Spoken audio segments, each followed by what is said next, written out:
Selamat pagi anak kelas 8 SMP Penjuru Bangsa. Apa kabarnya hari ini? Miss berharap kita semua dalam keadaan sehat. Nah, pada video pembelajaran kali ini kita akan membahas tentang struktur dan fungsi jaringan tumbuhan. Jika sebelumnya kita mempelajari tentang struktur tumbuhan seperti pada akar, batang, dan daun, maka hari ini kita akan membahas jaringan pada tumbuhan.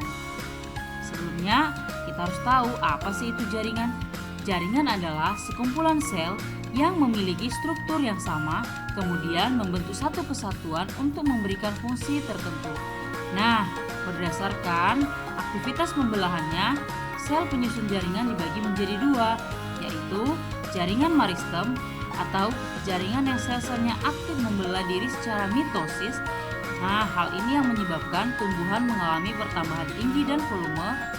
Dan yang kedua adalah jaringan dewasa, merupakan jaringan yang bersifat non-meristematik atau tidak aktif membelah, merupakan berasal dari sel-sel meristem primer dan sel-sel meristem sekunder. Jaringan meristem. Jaringan meristem dibagi menjadi dua. Yang pertama adalah jaringan meristem primer, merupakan jaringan yang sel-selnya aktif membelah. Pada umumnya terdapat pada ujung akar dan ujung batang. Karena itu, meristem primer menyebabkan pertumbuhan primer pada tumbuhan. Berikut adalah jaringan meristem pada ujung batang.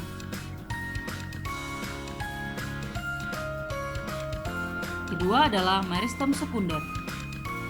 Berasal dari sel-sel dewasa yang berubah sifatnya menjadi meristematik kembali. Contohnya adalah kambium pembuluh atau kambium vaskuler dan kambium gabus atau velogen. Nah, kambium vaskuler ini terletak di antara pembuluh angkut siklem dan floem. Kambium vaskuler banyak terdapat di akar dan batang tumbuhan dikotil, sedangkan tumbuhan monokotil pada umumnya tidak memiliki kambium. Berikut adalah jaringan meristem sekunder pada tumbuhan dikotil.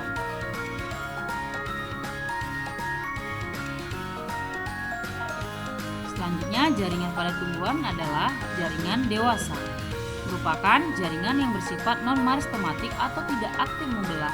Berdasarkan fungsinya dibedakan menjadi 4, yaitu jaringan pelindung, jaringan dasar, jaringan penyokong, dan jaringan pengakur. Kita masuk kepada jaringan pelindung. Jaringan pelindung terdapat di seluruh permukaan luar tumbuhan, berfungsi untuk melindungi bagian dalam tumbuhan dari berbagai pengaruh luar yang merugikan. Contoh jaringan pelindung yaitu jaringan epidermis. Sel-sel epidermis dapat berkembang menjadi alat pelindung tambahan, misalnya stomata atau mulut daun, sisi, trikoma, dan duri. Berikut adalah jaringan epidermis dan stomata pada tumbuhan Rheodiscaler dan pada sisi pada tanaman durian yang merupakan modifikasi dari epidermis durian. Kedua adalah jaringan dasar. Berperan penting dalam semua proses fisiologi atau metabolisme pada tumbuhan. Contohnya adalah jaringan parenkim.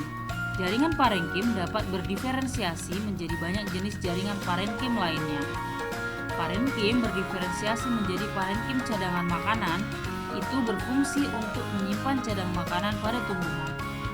Pada daun, parenkim berdiferensiasi menjadi jaringan palisade dan jaringan bunga karang yang berfungsi untuk proses fotosintesis. Berikut adalah contoh jaringan parenkim pada umbi kentang. Ketiga adalah jaringan penyokong, yaitu jaringan yang berperan untuk menunjang bentuk tubuh tumbuhan. Dibagi menjadi dua.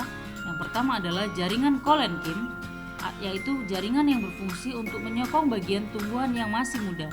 Sel-sel jaringan kolenkim memiliki dinding sel yang mengalami penebalan tetapi tidak rata. Yang kedua adalah jaringan sklerenkim, merupakan jaringan penguat yang bersifat permanen yang berfungsi untuk menyokong tubuh tumbuhan yang sudah tua. Dibagi menjadi dua, yaitu jaringan serat atau fiber dan jaringan skleroid. Berikut adalah gambar dari jaringan kolenkim pada batang bunga matahari dan jaringan skleroid pada buah pir.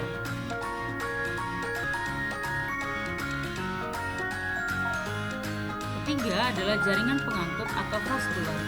Terdiri atas dua jenis, yaitu siklon dan floem. Siklon berfungsi untuk mengangkut air dan zat-zat terlarut di dalamnya. Sedangkan floem berfungsi untuk mengangkut makanan hasil fotosintesis dari daun ke seluruh bagian tumbuhan. Berikut adalah gambar dari siklon dan floem pada tumbuhan.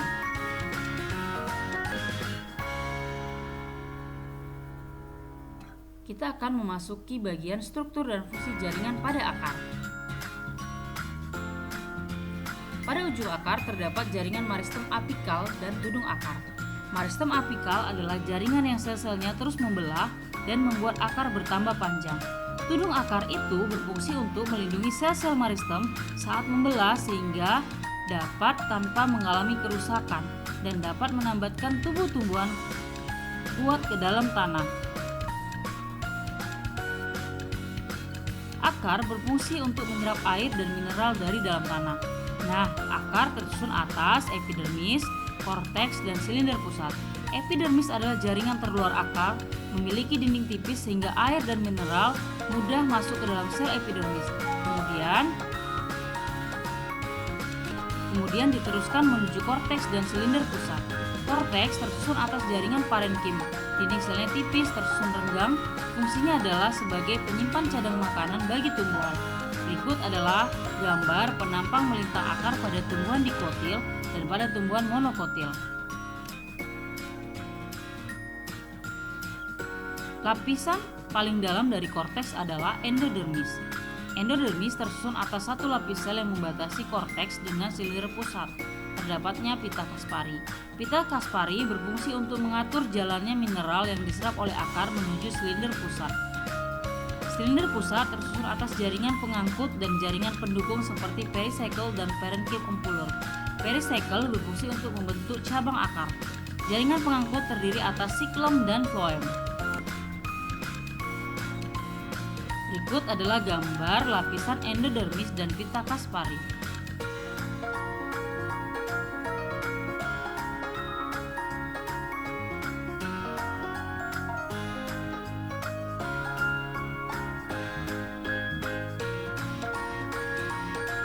Selanjutnya, yaitu struktur dan fungsi jaringan pada batang.